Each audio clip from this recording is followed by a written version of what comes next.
मुंबईवर झालेल्या 26/11 हल्ल्यात काँग्रेस आणि राष्ट्रवादी काँग्रेसचा हात होता।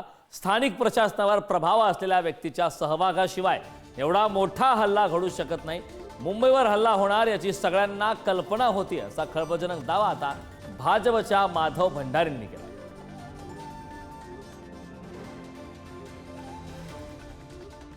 ज्यांचा स्थानिक प्रशासनावरती प्रभाव आहे, ज्यांना स्थानिक प्रशासनामध्ये काही नाही उलट सुलट करता येतं, अशा प्रभावी व्यक्तींच्या मदतीशिवाय हा हल्ला होऊ शकत नाही। कोण होती माणसे? आज काहूराव राणाला आणलं, त्याच्यानंतर काँग्रेसवाले फार बुमबावून करायला लागलेत, कारण कदाचित त्या नाहीची माहिती त्या राणाकडून दिली जाईल असं वाटतंय। पण या सगळ्या 26/11च्या हल्ल्यामध्ये सत्ताधारी काँग्रेस आणि राष्ट्रवादी काँग्रेस यांचा वाटा होता हे निश्चित आहे। एका वर्तमानपत्रात अशी बातमी आली ज्यामध्ये असं म्हटलं गेलंय की भाजपचे माधव भंडारी यांनी असं म्हटलं आहे की 26/11चा जो हल्ला झाला त्यात काँग्रेस आणि राष्ट्रवादी काँग्रेसचा हात होता। आपल्या सोबत स्वतः सर आहेत। सर, ती बातमी तुम्हीही वाचली असेल तर काय म्हणणं आहे तुमचं? नेमकं तुम्ही काय म्हणाला होता? एकतर ज्या वर्तमानपत्रांनी ही बातमी छापली आहे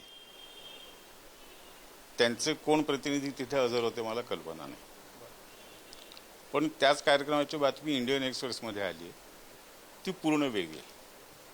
आणि इंडियन एक्सप्रेसमध्ये आलेली बातमी ही 100% बरोबर आहे की मी जे बोललोच नाही ते माझ्या नावाने छापण्याचा उद्योग ह्या वर्तमानपत्रांनी का केला हे त्यांना माहिती। शेवटी हा मराठीमध्ये आणि एकूणच भारतामध्ये जे एक आपला राजकीय अजेंडा चालवण्याचा पत्रकारितेचा उद्योग चालू आहे त्यातला हा भाग आहे। मुंबईमध्ये झालेला हा संघटित हल्ला, नियोजित हल्ला हा काही अकस्मात नाही झाला, अचानक नाही झाला।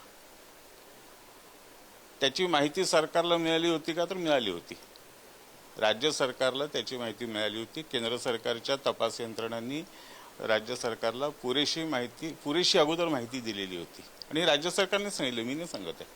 राज्य सरकारची 30 जूनची प्रेस नोट आहे या विषयातली, त्याच 30 जून 2008 म्हणजे 4 महिने आधीचे।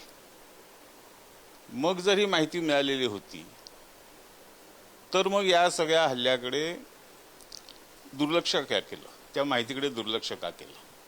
बरं,